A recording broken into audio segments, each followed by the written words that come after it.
Dans cette vidéo, je vais essayer de vous faire comprendre un peu mieux c'est quoi le principe du réactif limitant. Alors pour ça, on va démarrer d'exemples qui ne sont pas du tout chimiques. On va prendre des hommes et des femmes. Donc imaginons que je vais dessiner des hommes. Donc en rouge, on va dire que ce sont des hommes. Puis en vert, je vais dessiner des femmes. J'ai donc ici 5 hommes et 7 femmes. Et moi, je voudrais faire des couples hétérosexuels. À partir de 5 hommes et 7 femmes, combien est-ce que je peux faire de couples hétérosexuels? On va compter, je peux mettre monsieur numéro 1 avec madame numéro 1, monsieur numéro 2 avec madame numéro 2, monsieur numéro 3 avec madame numéro 3, monsieur numéro 4 avec madame numéro 4, monsieur numéro 5 avec madame numéro 5, et c'est fini. Du coup, avec 5 hommes et 7 femmes, je peux faire 5 couples hétérosexuels. Et qu'est-ce qui me reste une fois que j'ai fait ça? Il me reste les 2 dames ici, qui sont en excès. Donc ce mot-là, vous l'avez peut-être déjà entendu dans les réactions chimiques. Quelque chose qui est en excès, c'est quelque chose qui reste en trop à la fin, dont on ne sait pas quoi faire. Et du coup, dans ce cas-ci, les hommes, ce serait le composé qui serait limitant. C'est le nombre d'hommes qui limite le nombre de couples qu'on peut faire. Si je veux faire le parallèle avec une réaction chimique, je pourrais écrire une réaction entre H2 et I2 pour former des molécules de HI. Donc imaginons que j'ai 5 molécules de H2, pour reprendre les mêmes nombres qu'avant, et j'ai 7 molécules de I2. Donc pour faire une molécule de HI, j'ai besoin chaque fois de 1 hydrogène et 1 iode. Donc je peux prendre 1 hydrogène, 1 iode, 1 hydrogène, 1 iode, 1 hydrogène, 1 iode, etc. Je vais y aller comme ça jusqu'à épuisement. HI, un H et un I, un H, un I, un H, un I, un H et un I. Et du coup, il me reste ici 2 molécules de I2 qui sont de nouveau en excès. Je ne sais pas quoi en faire. Je ne peux pas les utiliser pour faire des HI vu qu'il n'y a plus d'hydrogène disponible. Et du coup, ma molécule de H2, ce serait le composé qui serait limitant. Alors vous voyez qu'ici, je n'ai pas du tout pris en compte le coefficient stoïchiométrique qu'il y a ici, le 2 qui est devant. Je n'ai pas pris ça en compte pour regarder qu'est-ce qui est en excès et qui est limitant. Mais ce cas-ci, il est facile parce que c'est le même coefficient stoïchiométrique qui est devant le H2 et le I2. J'ai besoin de une molécule de H2 pour une molécule de I2. On va regarder un cas un petit peu différent, où on va compliquer les choses. Je vais repartir sur mes petits bonhommes. Cette fois, je vais pas distinguer les hommes et les femmes, je veux juste des adultes et des enfants. Donc j'ai des adultes, que je vais dessiner en plus grand, et des enfants en plus petit.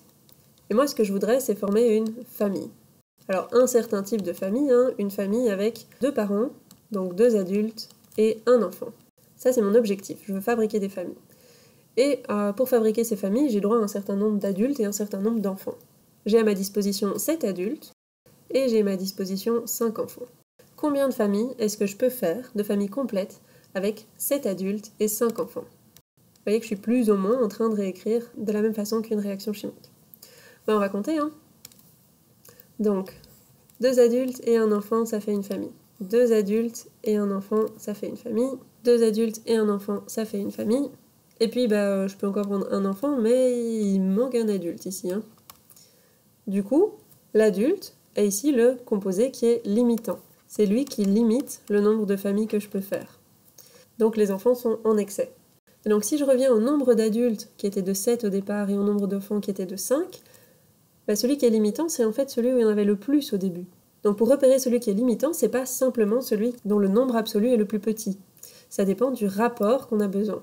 Ici, j'avais besoin d'un rapport de 2 adultes pour un enfant. C'est ce qu'on pourrait appeler les coefficients stoïchiométriques. Si je veux écrire ça sous forme de réaction, j'ai besoin de 2 adultes plus un enfant pour faire une famille. Donc il faut faire attention à ne pas se laisser piéger et à pas dire « Ah, c'est ce composé-là qui est en plus petite quantité absolue, du coup c'est lui le limitant. » Non, non, non, c'est pas toujours comme ça. On va regarder maintenant avec une réaction chimique. Je vais prendre la réaction où je veux former de l'eau à partir de H2 et O2. Et donc pour que cette réaction soit pondérée, j'ai besoin de mettre des 2 ici. Donc je vais avoir des coefficients stoïchiométriques. Alors je vais reprendre toujours mes mêmes valeurs. Imaginons que j'ai 7 molécules de H2 et 5 molécules de O2 à ma disposition. Alors, il va falloir casser tous les liens avant de pouvoir faire H2O, mais pour faire une molécule de H2O, si je dessine la molécule de H2O, il me faut 2 hydrogènes et un oxygène.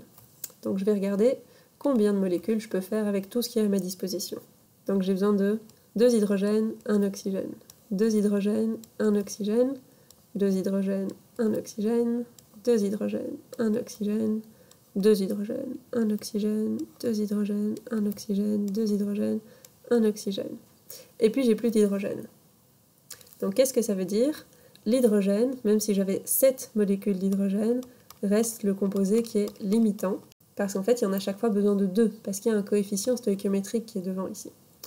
Alors que l'oxygène, il me reste ici 3 atomes d'oxygène qui sont en excès. Et combien j'ai pu fabriquer de molécules d'eau? J'ai pu fabriquer 7 molécules d'eau. Donc si vous voulez un petit truc plus facile, de ne pas chaque fois redessiner toutes les molécules pour déterminer qui est en excès et qui est limitant, je vais effacer tout ça pour le réécrire en dessous. Imaginons qu'on me dise ton nombre de moles initial, c'est 7 moles de H2 et 5 moles de O2. Alors je parle tout à coup en moles parce que, évidemment, en chimie, on ne fait jamais des réactions avec juste 7 molécules ou 5 molécules, c'est beaucoup trop petit. Comment je peux déterminer quel est le réactif limitant? Je dois faire un petit calcul. Je vais chaque fois prendre mon nombre de moles. Pour l'hydrogène, c'est 7. Et je vais le diviser par le coefficient stoïchiométrique. Pour l'hydrogène, le coefficient stoïchiométrique, c'est le 2 qui est ici devant. Donc 7 divisé par 2, ça fait 3,5 moles. Pour l'oxygène, j'ai 5 moles que je divise par le coefficient stoïchiométrique. S'il n'y en a pas, ça veut dire que c'est divisé par 1. Et donc j'ai bien 5 moles. Et si vous voulez simplement un truc pour reconnaître qui est le limitant, vous divisez le nombre de moles qu'on vous donne par le coefficient stoïchiométrique et vous comparez les deux valeurs. Donc là, je peux comparer 3,5 avec 5, une fois que j'ai divisé par les coefficients stoïchiométriques respectifs, et c'est le plus petit des deux qui va être le limitant. Donc c'est bien l'hydrogène qui est le limitant, et l'oxygène qui est en excès. Alors je fais une petite bêtise, j'ai pas mis les deux ici. Hop, voilà. Si je veux compléter mon petit tableau d'avancement ici et arriver jusqu'au bout, le nombre de moles qui va réagir au cours de cette réaction, c'est le nombre de moles que vous avez calculé ici. C'est 3,5 moles. Il va y avoir moins 3,5 multiplié par le coefficient stoïchiométrique. Pareil pour l'oxygène, moins 3,5 moles multiplié par le coefficient stoïchiométrique, mais il n'y en a pas, donc multiplié par 1. Et du côté de H2O, comme c'est du côté des produits, on va ajouter toujours 3,5 moles, et cette fois-ci, il y a de nouveau un coefficient stoïchiométrique, donc on va multiplier par ce coefficient stoïchiométrique. Ce qui nous fait ici moins 7 moles et plus 7 moles. Et donc si je veux déterminer mon nombre de moles final, le nombre de moles final c'est Ni plus Nr, 7 moins 7 ça fait 0 moles, à la fin je n'ai plus de H2, et c'est normal vu que c'était le limitant. 5 moins 3,5, il me reste 1,5 mol de dioxygène qui est en excès, et c'est bien ce que j'avais dit, c'était le dioxygène qui était en excès, et à la fin j'ai obtenu 7 moles d'eau. Pour voir si tu as bien compris, je te propose un petit exercice. Donc au cours de la réaction de combustion du propane, où je vais mettre les coefficients stoïchiométriques en rouge pour ne pas les oublier, si je commence avec 3 moles de propane et 4 moles de dioxygène, quel est le réactif limitant, quel est le réactif en excès, et quels seront les nombres de moles à la fin de la réaction. Donc je t'invite à faire pause sur la vidéo pour essayer toi-même, et juste après, je te fais la résolution. C'est parti pour la résolution. Donc, on va déterminer le limitant. Pour faire ça, je prends les nombres de moles. Pour ces 3H8, j'ai 3 moles que je divise par le coefficient stoïchiométrique, c'est 1. Du coup, il me reste toujours 3 moles. Pour le dioxygène, j'ai 4 moles que je divise par le coefficient stoïchiométrique, 5. Et donc 4 divisé par 5, ça me fait 0,8 moles. C'est donc le 0,8 mol qui est le plus petit et c'est lui qui est le limitant. C'est donc cette valeur-là que je vais réutiliser partout dans mon tableau. Donc le nombre de moles qui réagit, c'est moins 0,8 du côté des réactifs et plus 0,8 du côté des produits. Et ce 0,8, je vais chaque fois le multiplier par le coefficient stoïchiométrique. Donc pour le propane, il n'y en a pas. Pour le dioxygène, c'est x5. Pour le CO2, c'est x3. Et pour l'eau, c'est x4. Ce qui me donne en fait ici moins 4 moles, plus 2,4 moles et plus 3,2 moles. Je peux donc calculer mon nombre de moles final. 3 moins 1,8, ça me fait 2,2 moles. J'ai donc bien un excès de propane. 4 moins 4, ça fait 0, donc j'ai plus de dioxygène, heureusement vu que c'est lui qui est limitant. Ici, j'obtiens 2,4 moles de CO2 et 3,2 moles d'eau. Voilà, j'espère que c'est un peu plus clair pour définir le réactif limitant.